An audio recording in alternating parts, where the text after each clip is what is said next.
Good morning. We are this meeting have a very little idea about how to draft an international contract. International contract is slightly different from the contract, where in a local contract we will straight away go into the scope of the work, the technical specifications, the terms of the agreement, jurisdiction, if any, where the parties want to litigate, then the conciliation and arbitration clause. Straight away you will go into the notices and waivers. There need not be any provision as to which of the laws applicable.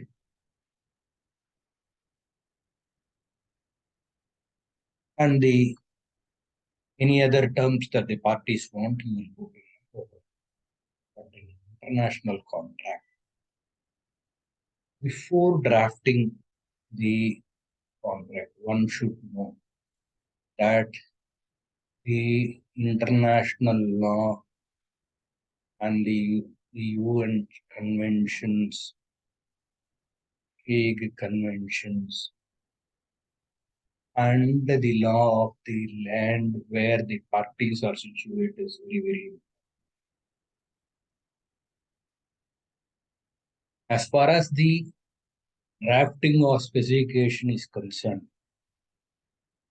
the person who drafts the international contract should know that the technical specifications, namely the type of material to be used, whether that material is legally can be used,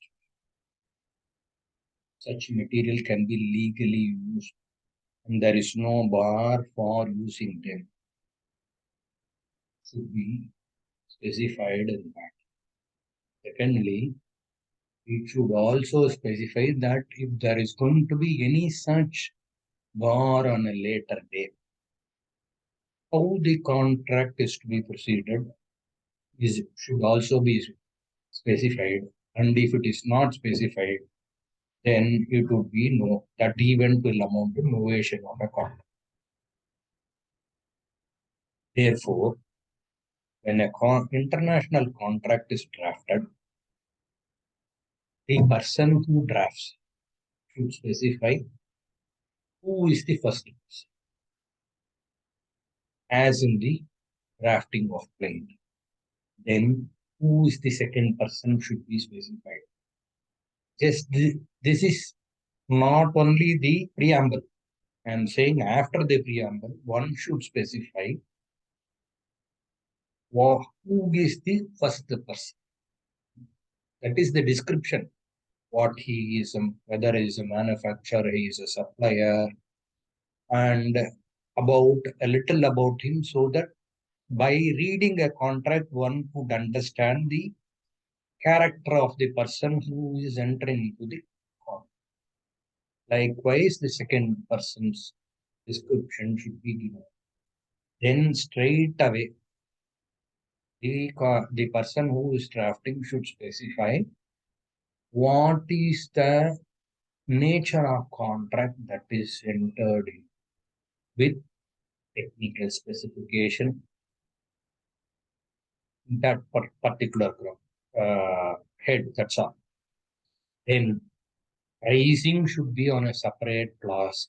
Pricing should state the variations, any claim for escalation, all those things should be stated, including any indemnity clause, any damages clause, anything should also come within pricing itself.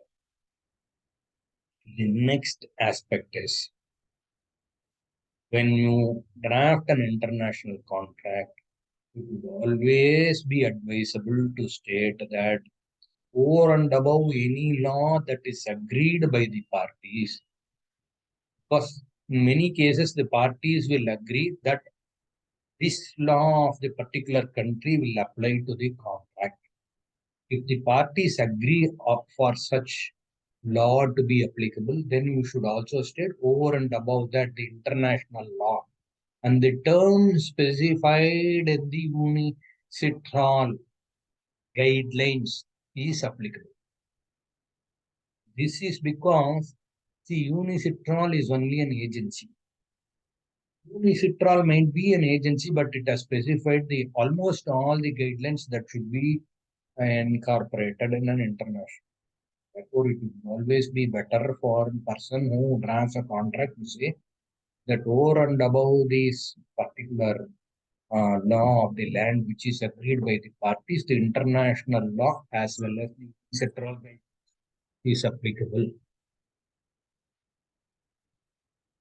Once you state about conciliation and arbitration, in the same thing you should all well law of the land you have said you have said conciliation and arbitration. Parties should when you state about conciliation, you should state which of the agency should be involved in the conciliation or the particular uh, the person or class of persons who should be involved in as expert in conciliation. The next is on failure of conciliation, the time for conciliation and on failure for conciliation. You should state whether the parties have agreed for ad hoc institution or the institutional arbitration. Ad hoc institution and institutional arbitration, there is a small difference. Ad hoc institutions are those who do not charge on captions. They charge as per the capacity of the parties or as the matter involves. The arbitrator appointed can charge his own fees like that, they'll charge. So the charges might be little less. Whereas the institutional arbitration, they will have a fixed set of guidelines to be followed and practiced. Therefore, they'll charge you accordingly. The charges in institutional arbitration will be higher. The next aspect is the time to be taken for arbitration and award should be specified in the agreement itself. If no time is agreed between the parties, then naturally the law of the land which the parties have agreed to state, agreed to apply, that the limitation that is given, the period that is given for completion of arbitration in that particular law of the land will apply to the proceedings. Next is the finality of the award. Because in most of the cases, the parties will agree that they will accept the arbitration award as final. Or they can also accept which of the court will have jurisdiction to challenge those awards. So that should be stated in this itself. With that, the jurisdiction, the provision for challenge should be completed. And in this clause, it should be specifically stated which of the scope of the contract will be covered in arbitration, which will go to court. If the parties is going to accept that all the matters under the contract will go to arbitration, then it should be stated so in the contract. When it is silent or when it would state that regarding the scope of the contract or regarding the price escalation, any particular event is specified in the contract, only that will go to arbitration, the remaining will go to court of law. Therefore, when you draft the contract, you should clearly specify that either the entire events that would arise from the contract will go for arbitration unless there is a prohibition under the law of the land. But you need not even specify because in international contract, all the events can be referred to arbitration. This is one particular thing one should understand. The next is novation of contract and termination of by parties. This should be specified under the international contract. Why this should be specified is that in many contracts, there should be an event for novation and termination by the parties is because this is permitted throughout the world. Therefore, a clause for novation and termination by the party should be clearly specified in the international agreement.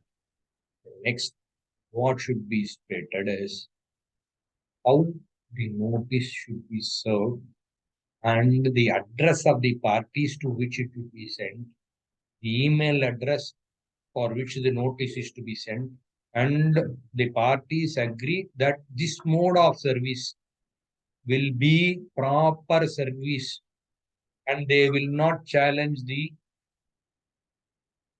effecting of service once it is made through such process.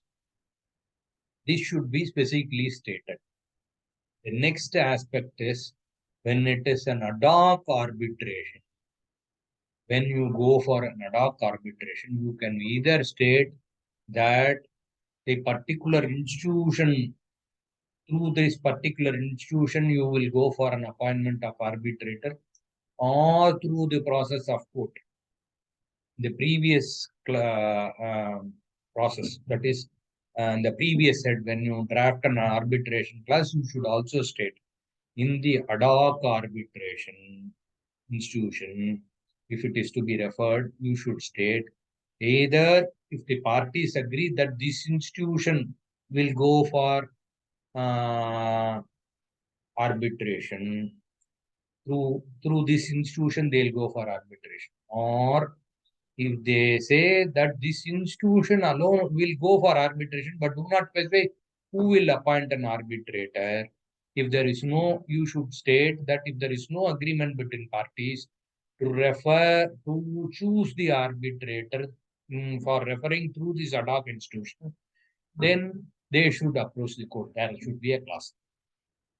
Now we have crossed that next stage where novation and termination, then notices.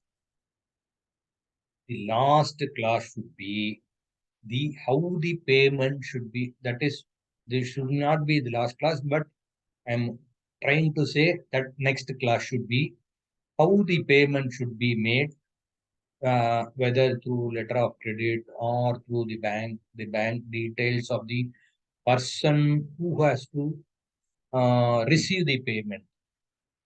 Then the next clause should be of transit of the product. The mode of transit should be specifically stated.